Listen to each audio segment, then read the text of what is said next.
Hello there guys, and welcome back to the channel. So in today's video we're going to be talking about 6.3 and basically number one, we're going to be trying to establish and conclude the fact that 6.3 has effectively kind of flopped a bit and failed a bit overall in community, because there doesn't seem to be a huge buzz surrounding it.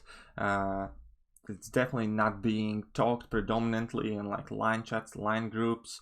You can't see all that much footage of it on YouTube from endgame players. Some of them are fair enough, waiting for Legends runs to be done, but all in all, it's just the fact that nobody seems to be kind of excited about it anymore.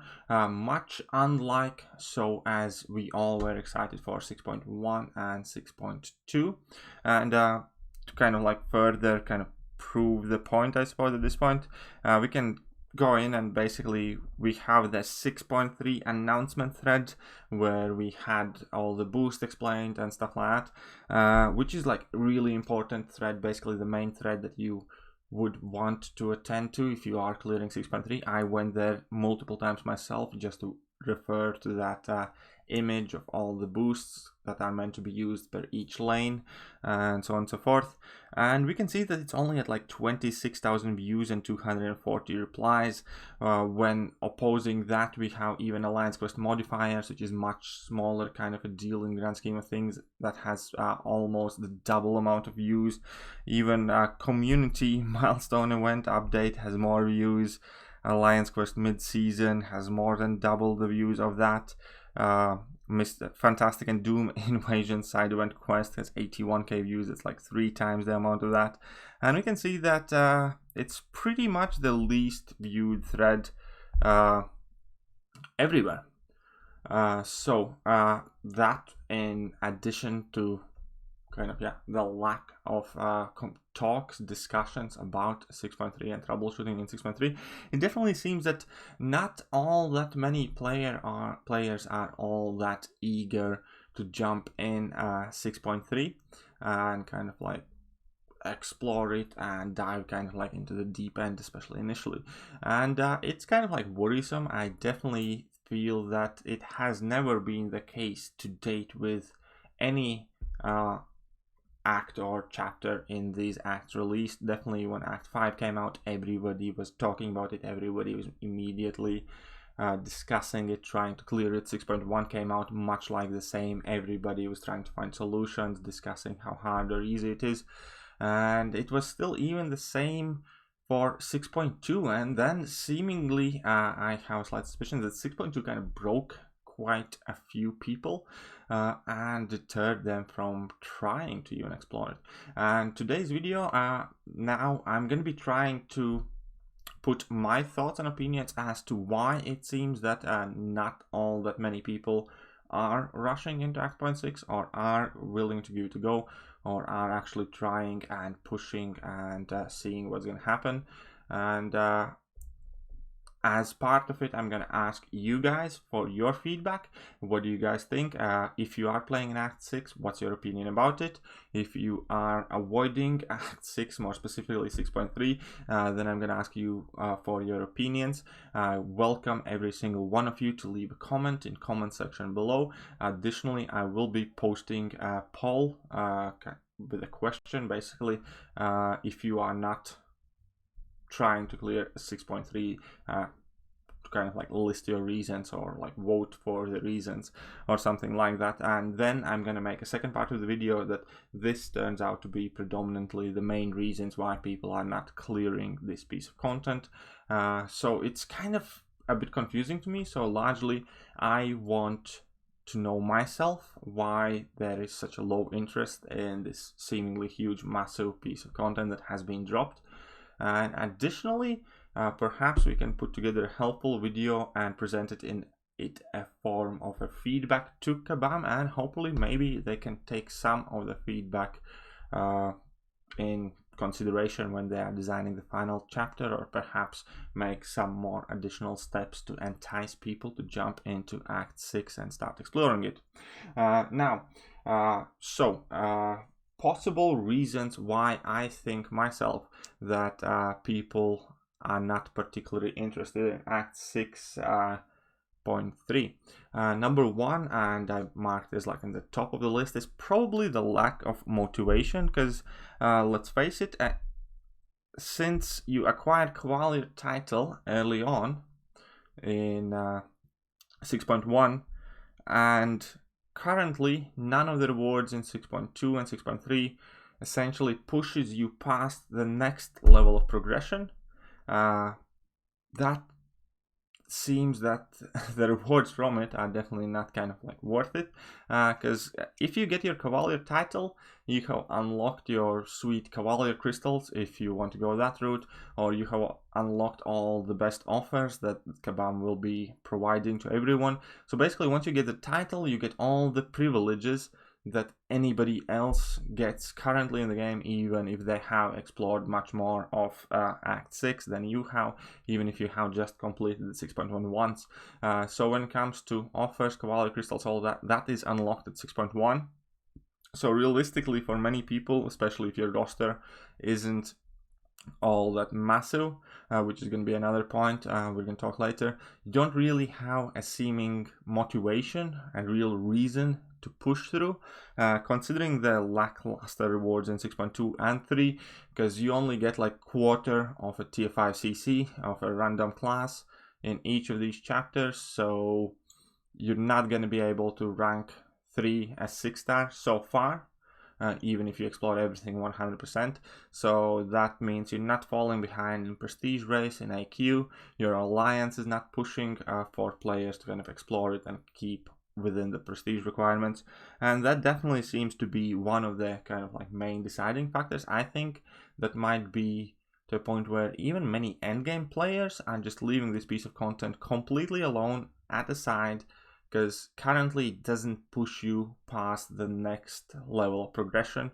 You basically just want to be Cavalier, and everything else you can earn in Act 6 is nice, is useful, but is not necessary. It's not needed to kind of graduate to the next level. It's not a benchmark of an endgame player whether you have completed 6.2 and 3 or not, because realistically somebody who has only completed 6.1 can play in the same alliance, fit the same prestige, have pretty much the same roster than somebody who has explored everything.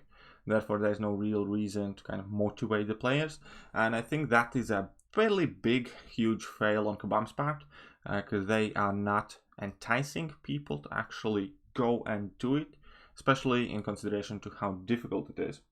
And second reason, when we're talking about difficulty, I think it might be a simple fact that 6.2 simply broke a lot of people, because 6.2 presented us with quite a lot of first times ever in MCOC within the 5 years it has been out, or nearly 5 years, because there were extensive gates. So immediately, if you do not have decent champions to fulfill these requirements, you were made feel as if though your roster, your progression, these 4 years that you have put into your game are not good enough, that you're not measuring up. In combination of how difficult the content was, these gates were absolutely deteriorating and demotivating for any kind of inspiring player to go and push and clear this content, because they just went far too harsh on these gates. When you had like 2 5-star champions of mutant class needed, that's fine, but when you had to select 4 mystic champions in a final quest or in a Mordor quest that left you with 1 champion of your choice, and let's say 4 mystic champions, and mystic champions, for instance, is by far the worst class, and typically nobody has many mystic champions ranked. Even I only had, at the time when 6.2 came out, 1 rank 5 mystic champion, and the rest of them were realistically fillers. So I think the gates did a lot of damage to players by simply completely demotivating them. Also, another thing that was first time ever kind of introduced in 6.2 was the champion boss, which was unpassable no matter how many units you throw at it if you do not have the right champions or you're simply not good enough. And this was huge change, because up until now, whenever you went in any kind of story quest, anything, for most part, if you had a remotely suitable idea of how to encounter a problem, even if you played absolutely horribly, let's say you have 2 left hands with 1 pinky on each, you were still able to eventually clear it if you threw enough items or effort on it. Champion, however, 6.26 boss, presented a completely different level of difficulty because A, he has a very specific and short list of suitable counters, which is problematic in itself. Second of all, that last 10%, that mechanic where you had to be able to dex 5 times in one fight and your progress did not carry over, simply meant that if you are not skilled enough, you're not skilled enough and you're not getting through. And that was first time ever in this game where something like that was implemented. Everything else was in a sense of you can chip away, even at Labyrinth of Legends X23 for instance. If you don't have the right champion, if you are feeling very wealthy, you can take in any champion, hit her with a combo or 2, immediately force close the game, opened up, revive, hit her a couple times again, and you will eventually get her down. With champion, there is no such thing. There's no progression in between from fight to fight. You can't just chip away at him. You either need to be good enough and have good enough roster to clear it, or you completely failed. And I think that's extremely kind of scary practice that is completely deterring a lot of MCOC player base. Because, well, A, it's scary, as I mentioned before, and B, let's face it, not everybody in this game can potentially be as skilled as the person next to them. If you do not have as good of reflexes or muscle memory or kind of like reaction time or just overall playing ability, it might very well be possible that the champion boss seems completely impossible altogether currently. So there might be a huge list of players stuck behind this champion who are willing to pay, to spend, to clear the quest at least once in order to be able to progress further, but they can't just because they physically can't. And obviously then we also had several extremely difficult fights in 6.2, which definitely posed a lot of problems when it came to exploring it, starting from 6.2 boss to many specific kind of like nodes, and even if these fights were hidden behind gates, that made it all that more difficult. So overall, I think that 6.2 kind of destroyed the will to play Act 6 for many players, and that is a huge point as well. And number 3 point is gonna be the fact that there is an immediately huge scaling of attack and health. I covered this in my video and I discussed 6.33 overall, and the health and attack increase on these champions is massive. Each champion is nearly Realm of Legends level health pool with 10 times bigger attack. So here we can see that it's 350k health on Abomination and 16k attack. In comparison, I believe Realm of Legends Winter Soldier has 500k health and 2k attack or something like that. So the health pools are drawing incredibly close to Realm of Legends, and that means that these paths are long. Every single path took as a minimum, using high damage rank 5 5-star champions, like half an hour to clear. And I think that is also kind of like adding to the scary aspect of Act 6. I think they scaled it inappropriately. I think actually the content 6.3 in particular is largely designed for rank 3 6-stars. That is my general kind of suspicion, because the health pools are just too big. The chip damage is massive that you're taking if you're getting hits in a block, and as my kind of like final idea is that even when I'm taking 5 of my highest rated champions on suicides, they still do not reach the recommended PI minimum, recommended 90k. Currently, I'm only using rank 5 5-stars and rank 2 6-stars, and I'm at 64k. That's without suicide masteries. So I'm like nearly a third out by having only like maxed out 5 stars and rank 2 6 stars, which is the highest possible kind of like champions in the game. And even when I changed it up with suicides, with my highest PI champions, it still didn't reach it. It was somewhere in like 80k region, I think.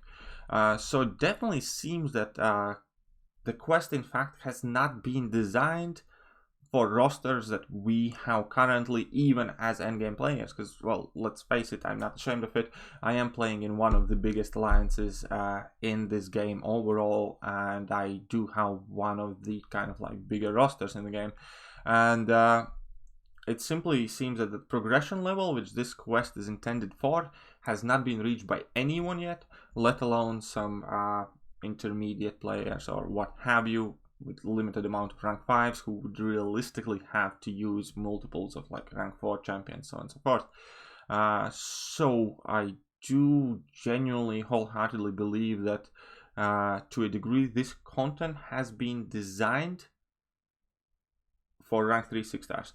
Unfortunately, the rewards do not justify that, they do not fit that.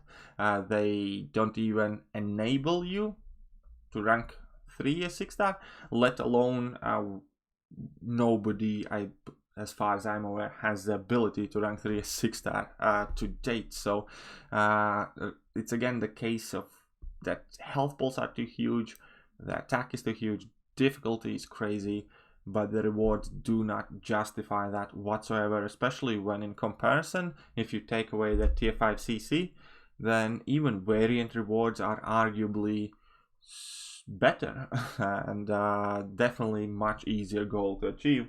So that is definitely also, I think, kind of deterring people.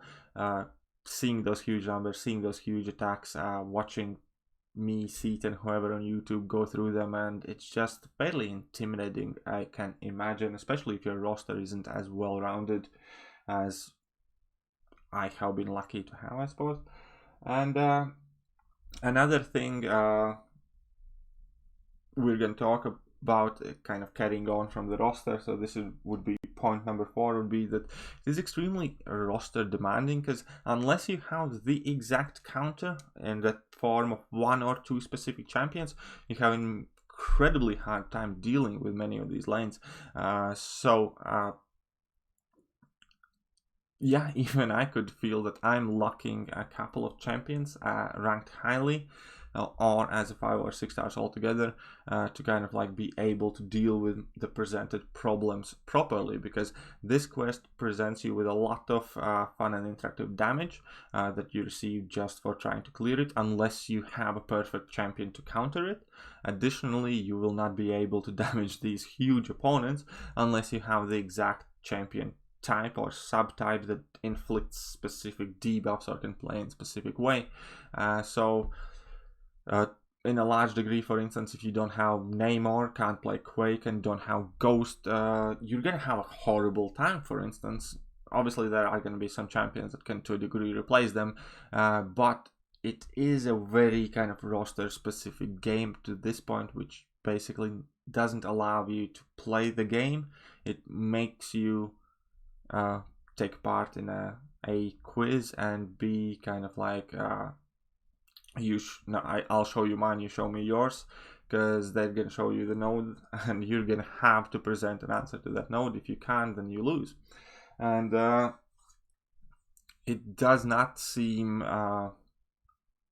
healthy, I'd say, for the game, because people can't rank the champions that are good overall, or that they enjoy playing with, or that would help them in kind of specific areas of the game. Because if this is the end game, if this is where everybody has to get to, you have to rank specific champions and use specific champions. You do not have that freedom of taking whoever you play best with, or whoever you enjoy playing most with, and overcoming these difficulties with skill, just because all of this interactive damage or 90% damage mitigation, which prevents you to do that. For instance, we used to have a wonderful YouTuber called Swede who was ranking Kamala Khan and wrecking all sorts of content. This would be a prime example of where you cannot do that, no matter how skilled of a player you are. If you do not have the exact god tier counter to a node, it doesn't matter how good you are. only what you have on your roster, and that kind of sucks. And the nodes themselves also didn't make the quest challenging, because the fights, if you had the answers, were simple for most part. It was the question of having the answer, not being able to play and perform to a certain level like you'd expect in an endgame content. So I think it's kind of demeaning to people as well in a degree, and it definitely doesn't pose kind of like enticing idea of content to clear. And last thing is going to be like a very quick footnote. I also think that the entire boost system created unnecessary complicated vibe towards it, kind of like Kabam did with Labyrinth of Legends and Act 5, where they put that locked camera in place, and they thought it's going to be cool. They probably thought that's going to be the trend going forwards, but no, because was a week later or 2 weeks later, all of these quests were mapped. We knew exactly where we were going to go, what we were going to do. The only difference was that we have to look it up on like some third-party website, or we have to basically come in prepared. And then the entire locking the camera thing was completely pointless. To this point, I would actually suggest Kabam to simply change it back to how all quests are normally, because there's no point in having a locked camera in Labyrinth because you have the maps available. For instance, there's no point in having a locked camera in Act 5 final chapters because you have the maps in place. It's merely an inconvenience rather than some sort of different experience. And same kind of thing here. I think the boosts are just A, initially confusing when you start exploring it.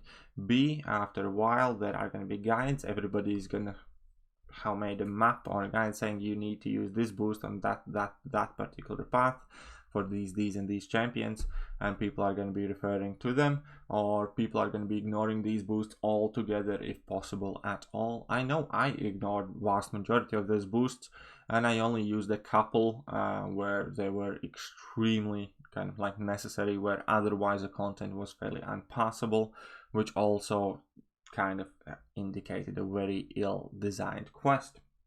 Now, that is kind of like my argumentation, my reasoning in my head, why not too many people are excited and are clearing 6.3. However, at the same point, I'm willing to admit that I might be wrong, because my perspective obviously is my personal opinion, which is always subjective, which is based on from where I am looking at in the game. And fact of the matter is that I did go in there, I cleared the quest, and I did it. People who have yet to do so will probably have different reasons and kind of like different outlook on the entire Act 6. Therefore, once again, I am asking you for your feedback, asking you what you think went wrong, what is kind of like making you not to do it. Why don't you want to do Act 6 basically? Why are you not going in there is the question. And lastly, I want this to be also a productive video, so this is going to be my initial set of suggestions, and after I make the second part of this video, this is the video title for this one is probably going to be something in question form: why people don't want to play 6.3, for instance. And then the second part of the video will be this is why people don't want to play 6.3. So my suggestions, and I think I'm dragging the video out a bit too long. First and foremost, number one thing that Kabam could easily do, and that every single player would absolutely enjoy, as soon as Legends runs are done, announce a global health and attack boost for 1 month. So the people who are nearly ready or nearly at breach kind of like to be able to go and explore this quest, basically give everybody a global 30% health and attack boost, and that is kind of can mitigate the fear of these huge health pools and these huge attack pools, because then you're gonna have a feeling that even maybe with rank 4 champions and this boost plus your own boost, you might be able to get through, and that would definitely be kind of like a motivating factor. Additionally, that would help a lot of people who are currently struggling or saving or being cautious with 6.2 and 6.1 to kind of go in there and explore it. If Kabam doesn't want to make it a global boost affecting AQ and AW and uncollected quests, so on and so forth. They can make it so that it only becomes active in Act 6, I suppose, because while you're in Act 6, somewhere, I think that shouldn't be too hard to code. Make a global boost for all chapters of Act 6, 30% attack and health boost or something of the sort, to kind of entice people, to kind of reassure them that everything's going to be okay and they have a better chance now than ever to go and complete that content. And I think that would get a lot of people in there. And alternative solution is simply reduce the attack and health of all 6.3.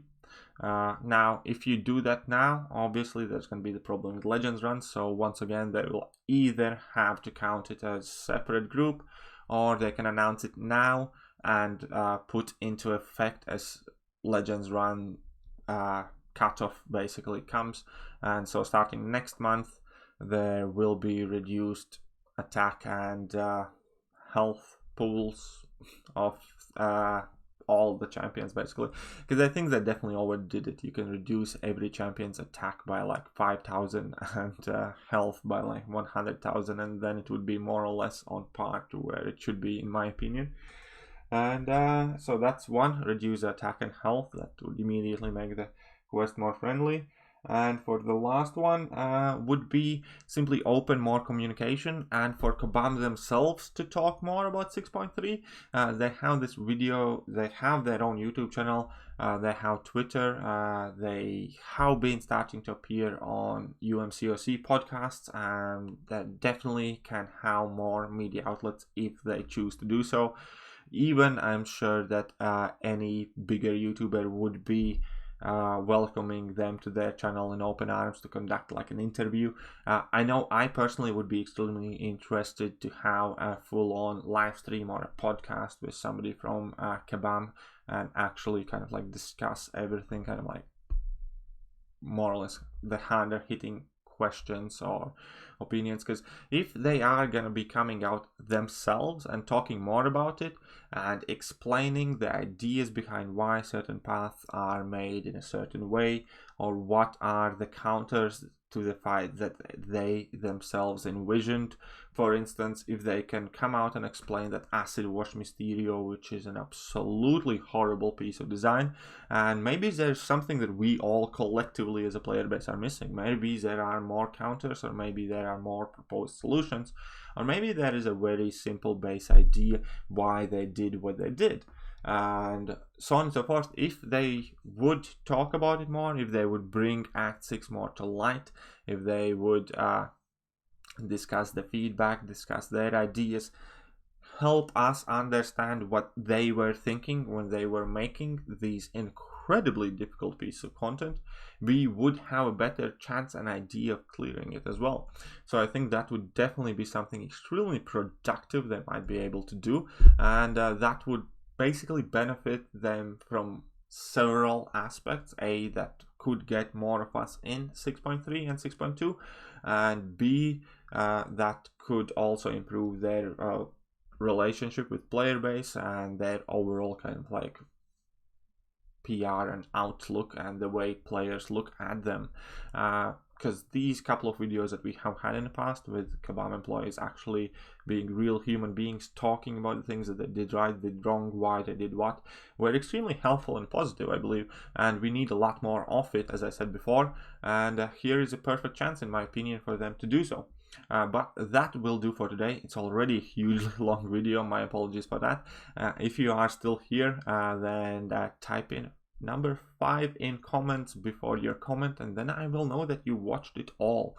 But other than that, guys, yeah, if you enjoyed today's video, leave a feedback, tell me what you think, what is going wrong currently with Act 6, and drop a like, share this video with your friends. Perhaps they have some really good ideas how we could make this more productive. And this will do for today's video. And then in a couple of days, once I'm sure that the people have seen, plenty of people have watched this video, I can collect the feedback, my thoughts, and make a second part to this video, kind of like explaining more accurately within like this is why people are not doing Act 6. But yeah, that will do for today. Hope you guys liked the video, and see ya.